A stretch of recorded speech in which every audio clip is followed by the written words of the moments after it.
12장 15절부터 21절입니다.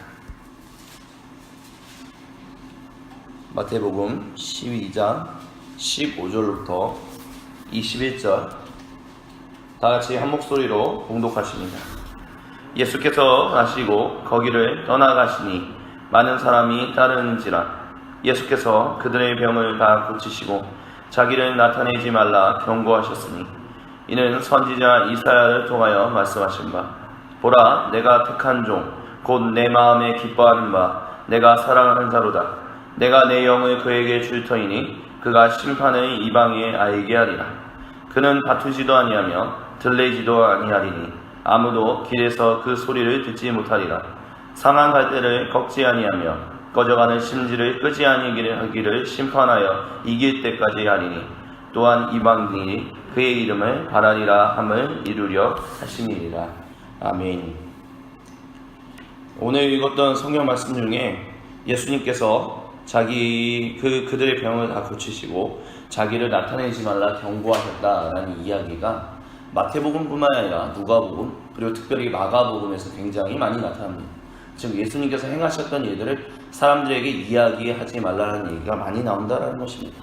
근데 굉장히 이상한 것은 구원 사역을 하러 오신 분이 바로 예수님이다라는 것을 생각했을 때 자기를 나타내지 말라라는 얘기가 이율배반적으로 보인다, 역설적으로 보인다라고 얘기할 수 있다라는 것입니다. 즉 구원 사역을 베풀기 때문에 더 많은 사람들이 와서 예수님이 메시아인 것을 받아들이게 하고 그분을 영접하여 하나님의 나라로 들어가게 하는 이를 위해서는 더욱더 예수님의 사역이 알려져야만 합니다. 그렇기 때문에 예수님은 제자들을 통해서 내가 하나님의 나라가 이렇게 왔으니 너희가 온 땅 가운데 가서 하나님의 나라를 증거하면 많은 사람들이 예수님께로 오게끔 해야 하는 것이 당연하다라고 생각할 수 있습니다. 근데 지금 예수님께서는 비밀로 하라고 얘기하고 계시다라는 것입니다. 근데 그 비밀로 하라라는 것, 그 자기를 나타내지 말라라고 얘기하는 이 이야기가 사도 마태는 무엇과 연결해서 얘기하고 있냐면 선지자 이사야를 통하여 이사야 42장에 있었던 이야기를 가지고 지금 얘기하고 있는데요. 내 마음에 기뻐하는 바 내가 사랑하는 자, 그래서 내가 내 영을 그에게, 그라는 것은 메시아, 구세주, 그리스도 예수님을 얘기하는 건데 그가 심판을 이방에게 알게 하리라라는 것과 연결된다라고 지금 얘기하고 있다는 것입니다. 지금 뭐냐? 예수님의 그 사랑을 고치고 그 병을 고치고 또 가슴 아픈 자들을 위로하며 그런 모든 사역들을 하는 것, 근데 그것을 비밀리게 하는 것이 심판을 이방에게 알게 하는 것과 지금 연결된다라고 지금 얘기하고 계시다는 것입니다. 그러면서 19절에 그 메시아 그리스도는 다투지도 아니하며 들레지도 아니하리니 소란을 피우지도 않고 언쟁을 하지도 아니하리니 아무도 길에서 그 소리를 듣지 못하리라 라고 얘기를 합니다. 그럼 도대체 이 일을 왜 그렇게 하느냐? 그것이 20절에 상한 갈대를 꺾지 아니하며 그 꺼져가는 심지를 끄지 아니하기 위해서, 그것을 언제까지? 심판하여 이길 때까지 하겠다라고 얘기를 하고 있습니다. 여기서 말하는 심판하여 이길 때까지라는 것은 예수님께서 십자가에서 죽으시고 부활하시는 그때를 얘기합니다. 즉 예수님이 심판하여 모든 것을 이기는 것이 언제냐? 예수님이 모든 것을 능력을 베풀지 못하시고 가장 비참하게, 가장 수동적으로 죽어가는 그때 이기는 역사가 일어난다라는 것입니다. 그러니까 지금 얘기하는 모든 이야기가 뭐냐? 예수님께서 행하시는 모든 기적, 예수님께서 행하시는 모든 말씀 선포, 예수님께서 행하시는 이 모든 것들이, 근데 이 모든 것들이 결국에는 어떻게 되느냐? 지금 우리가 어저께 나눴던 것처럼 예수님께서 행하시는 모든 기적들에 대해서 이제는 많은 사람들이 환호하는 반면 또 다른 많은 사람들이 예수님의 사역에 대해서 굉장히 반대하는 일들이 일어나고 있어요. 그래서 예수님이 이 세상 가운데서 기적을 행하시고 복음을 증거하시는 일들에 대해서 많은 사람들이 질문을 하고 반대를 하고 억압을 하고 우겨싸움을 하니까 예수님께서 제자들을 보내시고 예수님은 또 자신의 또 다른 사역들을 행하십니다. 그리고 계속해서 이제는 사람들이 막 따라붙어요. 감시자들이 따라붙어가지고 예수님께서 행하시는 모든 말, 모든 행적들 그 하나하나를 일일이 꼬투리를 잡으면서 그것을 고발하여 예수님은 참된 구세주 메시아가 아니다, 우리 이스라엘이 바라던 그 그리스도가 아니다라는 것을 이걸 고발하려고 하는 사람들이 너무나도 많아요. 근데 이제는 고발하려는 것을 넘어서 어떤 얘기가 있냐, 그 절에 우리가 어저께 읽었던 것처럼 14절에 예수님을 어떻게 하면 죽일 것인가 라는 것을 의논하는 일들이 이제 시작됩니다. 근데 그런 일들에 대해서 예수님은 크게 논쟁을 하지 않으세요. 물론 자기들에게 질문을 하고 그거에 대해서 예수님을 넘어뜨리려고 하고, 공적인 곳에서 예수님께서 사역을 행하시는 곳, 하나님의 나라를 선포하는 곳에서 그 일들을 행하시는 곳에서는 그 질문들을 하고 그것을 우겨싸며 하려고 하는 사람들에 대해서 그것이 왜 그런지에 대해서 이야기를 하세요. 때로는 비유로, 그래서 때로는 직설적인 화법으로 왜 그렇게 하나님의 나라가 무엇인지, 너희 안에 있는 죄가 무엇인지를 드러내는 일들을 하세요. 하지만 그것을 가지고 무슨 바리새인들을 회개시켜서 무슨 돌아오게 한다라든지, 아니면 바리새인들을 통해서 찍어 눌러서 예수님의 그 가지신 하나님의 권능을 드러낸다든지 그런 식으로 하는 것이 아니라, 그들에게 그 예수님을 대적하고 하나님의 나라를 대적하는 그들에게 그것을 대답함으로 인해서 다른 사람들, 그 자리에 있는 다른 사람들이 혹여나 하나님의 나라를 벗어나 다른 데로 가는 것을 막게끔 하기 위하여 그와 같은 일들을 행하신다는 거예요. 근데 그런 경우를 제외하고는 예수님은 자신이 기적을 행하신다거나 복음을 증거하신다거나 억눌린 자들을 풀게 하신거나 가난한 자들 고치신다거나 이런 모든 일들을 비밀리게 하세요. 그리고 그것에 대해서 논쟁하지 않으신다는 거예요. 왜? 그것을 할 이유가 없기 때문에, 그것이 하나님의 길이 아니기 때문에, 그것이 하나님의 방법이 아니기 때문에, 하나님의 구원이 하늘에서와 같이 땅에서도 이루어지는 일이 아니기 때문에 그랬다라는 것이에요. 근데 중요한 것은 무엇이냐? 그렇게 행하심으로 인해서, 그래서 그분이 대적하지 않으려 하시고, 그분이 자신을 대적하는 이들을 오히려 강하게 뭐라고 할까요? 전쟁을 한다고 해야 할까요? 그렇게 하지 않으시고 오히려 그냥 잠잠하게 아무 소리도 하지 아니하시고 그저 하나님이 이끄시는 대로 가면서 결국 십자가에서 가장 비참하게 예수님을 대적하는 사람들이 이기는 것처럼 보이고 그분은 패배한 것처럼 보이는 그 자리에 가셨을 때, 그리고 그 자리에 그냥 십자가에 매달려서 계시는 것뿐만이 아니라 완전히 숨을 멈추셨을 때 비로소 무슨 일이 일어났는가? 하나님이 이겼다, 심판이 이루어졌다라는 것이 지금 이야기되고 있다라는 것입니다. 즉 결국 이와 같은 말씀을 통해서 우리에게 주는 은혜와 은총이 무엇인가 라고 했을 때 이렇게 적용할 수 있을 것이다 라고 생각합니다. 2006년에 제가 영국에 있었을 때, 제가 영국에서 선교사로 하고 있었을 때 그런 일들이 있었어요. 이제 크리스마스 시즌이었는데 영국에는 기본적으로 1000년 이상 된 교회들이 굉장히 많아요. 건물들도 그렇고. 근데 크리스마스 성탄절 시즌이 되는데 11월이 됐고, 그 성탄절이 12월 25일이고요. 지금 이제 영국에는 무슬림들이 워낙 많기 때문에 11월 초만 되면 무슬림의 그 절기를 기념하는 것들이 많아요. 그래서 무슬림의 절기를 이렇게 자기들 거리마다 이렇게 우리 성탄 트리 같이 아니면 성탄 장식처럼 이렇게 꾸미는데, 그것을 그대로 한 다음에 그것을 그대로 성탄절까지 내버려둬요. 그리고 이제 12월이 되면 많은 쇼핑센터라든지 아니면 유명한 사람들이 모이는 곳에 정말 성탄 장식들이 휘황찬란하게 막 장식들 합니다. 그때 저는 처음으로 이렇게 노란색 그 성탄 장식이 아닌, 등이 아닌 파란색, 빨간색, 별의별 것들을 많이 봤었어요. 그때 처음으로. 그 이후로 이제 한국이 그런 노란색만이 아니라 다른 여러 가지 성탄 장식들이 많이 들어오더라고요. 근데 정작 교회들은 그걸 하지는 않아요. 못하는 거예요. 왜? 돈이 없으니까. 그거를 할 수가 없어요. 그걸 하려고 하면 많은 돈이 들거든요. 그리고 제가 캐나다에 있는 동안 또 많이 봤던 것들은 무엇이냐? 똑같은 거예요. 교회들이 장식 등을 하지 못해요. 왜냐? 재정이 그렇게 넉넉하지 않기 때문에. 전기세가 우리나라보다는 싸거든요. 하지만 그것을 24시간 틀어놓는다고, 밤새 틀어놓는다고 생각해 보십시오. 특별히 그 유럽권이나 북미권 같은 경우는 우리나라보다 해가 더 일찍 져요. 그래서 12월이 되면 오후 한 3시 반이면 해가 집니다. 그럼 4시부터 그 다음날 아침 8시까지 틀어놓는다고 한번 생각을 해보세요. 과연 그 전기세를 과연 감당할 수 있는가? 근데 재밌는 건 뭐냐면요, 캐나다에 있는 그 집들을 보면, 캐나다는 주로 아파트, 우리나라는 아파트를 선호하는데 캐나다는 아파트가 거의 없고요. 거의 대체적으로 보면 뭐 정원을 가진, 앞정원, 뒷정원을 가진 그런 집들이 많은데 그 집들을 정말 그 성탄 장식들로 그냥 화려하게 해요. 이거 밤만 되면, 해만 지면 그걸 틀어놓는 거예요. 그럼 버스 타고 지나가나 보다 모든 집들이 다 그러는 건 아닌데 그런 집들이 너무 많이 보이니까 야, 신기하다. 저 사람들은 저 전기세를 어떻게 감당하려고 하나, 그런 기업들이 있었어요. 근데 나중에 신문 기사를 읽어보니까 뭐가 있냐면, 그렇게 하는 이유가 뭐냐면 이제 그들의 가정 전통들도 있지만 이게 약간 경쟁하는 그런 것도 있는 거예요. 지금 뭐냐, 그 BC 하이드로라고 이제 전기 회사가 있는데, 그 공공기관인 회사인데 BC 하이드로라는 곳에서 12월 한 달 동안 그 성탄 장식 등 한 거를 이제 그 경쟁하는 거를 하는 거예요. 그렇게 해서 가장 많은 투표를 받은 그곳은 그달과 그 다음 달 전기세 면제.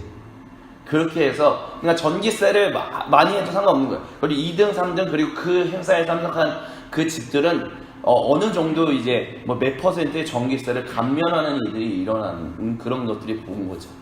그러니까 무슨 말씀을 드리고 싶어서 지금 이런 얘기를 했냐면, 예수님의 탄생을 축하하기 위하여 그렇게 했던 성탄 장식들, 성탄을 축하하는 일들이 교회에서는 점점 줄어가는 일들이 있었다는 거예요.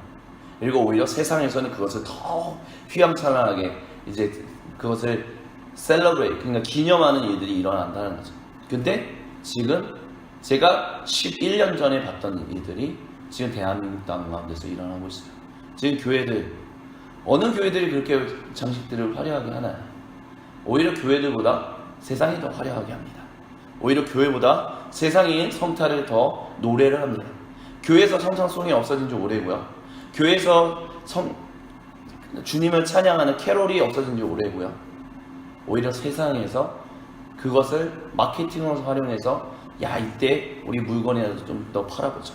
오히려 이 시즌이 연인들을 위한 시즌, 그리고 사람들이 그냥 선물만 주고받는 시즌으로 전락해버린 지 오래입니다. 교회가 그만큼 많은 힘을 잃었다라는 것이죠. 그러다 보니까 우리가 그런 얘기들을 많이 해요. 야, 이 일을 어찌하면 좋을까? 야, 옛날만큼 우리가 이제는 못하네. 옛날만큼 우리가 주님의 복음을, 예수님이 우리에게 구세주로 오심을, 그 탄생을 기뻐하지 않네. 근데 중요한 것은요, 그런 일들이 예수님이 계셨던 당시에 있었다는 거예요. 예수님을 환영하는 사람들이 있는데, 그래서 예수님을 환영하는 사람들이 많이 모였어요. 왜 모였을까요? 그 사람들이 내 병 고쳐달라고, 내 우겨싸움 해결해달라고, 내 눈물 씻겨달라고 하는 사람들이 많이 모였었어요. 우리나라에도 1950년대, 60년대, 70년대 수많은 사람들이 그렇게 몰렸었습니다. 내 병 고쳐달라고, 우리 가난, 모든 게 다 무너져 있는 우리 살려달라고, 오직 예수님만이 우리의 구세주다라고 외치면서 그 교회에 정말 다 같이 서가지고 이 자리가 넘쳐흐르고 천막을 쳐서 정말 주님 부르지, 자 주여 삼창합시다 그러면 떠나갈 때 78년도에, 84년도에, 89년도에 그 빌리그라임 목사님이 오고다는 그 여의도 광장에 있었을 때 100만 명이 모여서 예수님을 부르짖고 통일을 부르짖고 막 그랬었어요. 근데 그러면서 일어났던 일들이 무엇이냐, 교회 가운데 예수님을 정말 예수님을 예배하는 사람들이 아니라 뭔가 좀 얻어먹을 것이 있지 않을까, 뭐 이런저런 생각들을 가진 사람들이 많이 들어오기 시작했어요. 이때 당시에 예수님은. 그래서 그러다 보니까 어떤 일이 일어났냐, 이때 당시에 예수님을 대적하는 사람들이 생겼던 것처럼, 그래서 예수님을 우겨싸며 하는 것처럼 주님의 못된 교회 공동체들을 우겨싸며 하는 일들, 목사를 힘들게 하고 장로님들을 힘들게 하고 권사님들을 힘들게 하고 교회를 뒤집어 놓고, 오히려 지금 교회를 막 뒤집어 흔들는 사람들이 얼마나 많이 있습니까? 근데 그런 사람들이요, 지금도요, 신천지가 그런 경우들이 많다라고요. 그렇다고 우리가 무슨 그런 일들을 하는 사람들 다 신천지로 볼 수는 없잖아. 형제 자매로 봐야지. 모르니까, 감춰놓고 하니까. 근데 뭐냐면 지금 신천지라는 이 곳이 복음을, 그 자기들이 믿는 복음이 온전한 복음이다, 저 교회들은 다 엉망진창이다, 다 이단이다 라고 하면서 교회로 들어와가지고 교회를 완전히 이간질을 해서 한 몸으로 이루는 것을 완전히 다 찢어놓게 해요. 그래서 먼저 일으키는 게 뭐냐, 목사를 이간질하고요, 저 목사님 전하는 거 저 복음 가짜야, 저 목사님이 하는 거 다 가짜야, 믿지 마, 이런 식으로 하면서 그 리더십을 완전히, 그리고 장로님들의 리더십들을, 당회를 믿지 못하게 만들어요. 당회가 교회 공동체를 조율하고 그 모든 것을 의결하는 최소 기관이고, 그 다음에 전체적으로 이제 확정해서 우리가 같이 갑니다라는 것이 사무총회인데, 공동회의에서 결정한 것을 사무총회에서 뒤집어 놓는 일들이 일어나는가 반면에, 나는 장로님들 하는 얘기 못 믿겠습니다. 당신들이 하는 거 우리 대표자 나는 못 믿겠어요. 그러면서 들고 일어나는 일들이 많이 일어나요. 그게 무엇이냐? 물론 그동안 목사님들이나 장로님들이 잘못해온 것들도 있겠죠. 근데 그러다 보니까 이제는 도매금으로 같이 엮어가지고 그냥 다 아니다 고성을 지르고 소리를 지르고 교회 공동체가 찢어지고, 그럼으로 인해서 성도들은 떨어져 나가고, 그리고 그래서 갈 곳 잃은 가난한 성도들, 난 교회를 나갈 수가 없겠어, 어느 교회 공동체는 나갈 수 있겠어 하는 사람들이 늘어나게 되고, 그럼으로 인해서 그러다 보니까 도대체 하나님을 예배하고 하나님을 찬양하고 하나님을 찬송하고 예수님이 우리에게 구세주로 오신 것을 기뻐하는 일들은 교회 공동체 내에서 점점 줄어들어요. 그런 일들이 20년 전, 30년 전 영국이 겪었고 유럽이 겪었고 북미가 겪었던 일들이 지금 여기서 지금 일어나고 있다는 거예요. 근데 재밌는 것은 그렇게 무너져 간다. 이제는 우리가 이러다가는 우리가 유럽권을 날 수도 있겠다. 유럽은 이미 유럽의 기독교는 끝났다라고 얘기하는 그 유럽의 기독교가 지금 예전에 담임 목사님이 얼마 전 이 말씀하셨던 것처럼, 설교 때 인용하셨던 것처럼 갑자기 이해할 수 없는 일들이 일어나기 시작하는 거예요. 영국의 10대들이 갑자기 하나님께로 돌아오는 일들이 일어나고요. 유럽에 있는 기독교인들이 갑자기 집회에 모여서 하나님을 찬양하는 일들이 일어나기 시작하고, 북미에서도 다시 한번 하나님 앞에 모여서 기도하며 진실로 참된 기독교가 무엇인가, 우리를 지금 뒤흔들었던, 우리에게는 지금 우리나라에는 신천지가 있었던 것처럼 그들에게는 이제 포스트 모더니즘이라든지 아니면 하나님을 대적하는 이제 무신론이라든지 여러 가지 것들이 많았었거든요. 이성을 중요시하는 그 모든 것들. 그래서 이성을 중요시하다 보니까 이제는 하나님을 예배하지 못하겠어라고 해서 교회를 떠났던 이들이, 그게 뭔가 좀 아닌 것 같아. 이성만 가지고 생각했을 때는 당연히 하나님이 보이시지 않으니까 안 계신 것 같아. 그런데 그것만은 아닌 것 같아. 뭔가 잘못 적용한 것 같아. 그렇게 생각하는 사람들이, 10대들이 다시 교회로 들어오기 시작한다는 거예요. 그러니까 근데 교회는 지금 사람들이 많이 떨어요. 근데 그렇다고 해서 이제 어떻게 할 것인가, 우왕좌왕한 것이 아니라 그들이 그러면서 복음을 준비하고 있는 거예요. 그래, 하나님은 사람들이 많이 환호를 하든 적게 환호를 하든 하나님은 언제나 동일하게 자신의 구원 사역을 베풀고 계시는 거예요. 그것이 어디냐? 단순히 어떤 무슨 아프리카나 동남아시아뿐만이 아니라 한참 복음화가 되었었던 유럽이든 북미든 거기서도 하나님은 당신의 구원 사역을 계속해서 베푸시는구나. 그래서 이렇게 오는구나. 그러면 이 일들을 우리가 해야지. 계속해서. 그러니까 그들은 무슨 생각을 하고 있었냐면, 사람이 많아지든 적어지든 간에 우리는 주님의 복음을, 온전한 복음을 계속해서 지키고 증거하며 그분의 구원 사역을, 그 이기는 사역을 행해하고 있었다라는 거. 어떻게 행하고 있었는가? 사람들의 환호에 일희일비하는 것이 아니라, 그죠? 우리에게 예수님이 걸어가셨던 그 길, 그냥 잠잠히 침묵 가운데 걸어가셨던 그 길. 논쟁하지는 않지만, 싸우지는 않지만, 만약에 누군가가 질문하면 그것을 대답해주는 그 예수님의 그 구원 사역의 길을 걸어가셨다라는 거죠. 그 길을 우리도 걸어가야 한다라는 것입니다. 그러니까 이 이야기의 핵심은 무엇이냐? 누군가 우리에게 공적으로 예수님을 믿는 것에 대해서 그것은 아닌 거 아니야 라고 얘기한다면, 우리는 그 사람들을 변화시키기 위해서 그들과 대화를 하는 것은 아니에요. 하지만 대화는 해야 돼요. 근데 왜 대화를 하냐? 방금 전에 말씀드렸던 것처럼 그 대적하고 그것을 걸고 넘어지려고 하는, 받아들이려고 하는 생각조차도 없는데 우리의 믿음에 대해서 질문하고 그것을 교묘하게 무너뜨리려고 하는 사람들에게 대해서 우리가 온전한, 우리가 믿는 믿음, 그 예수 그리스도가 왜 구세해 주신 것을 응답해야 하는데, 그것을 응답하는 이유는 무엇이냐? 그들을 변화시키기 위한 것이 아니라 그 대화를 듣고 있는 다른 사람들, 혹시 그 대화 때문에 흔들릴 수도 있는 다른 연약한 주님의 형제 자매들을 위해서 그것을 대답해야 한다는 거예요.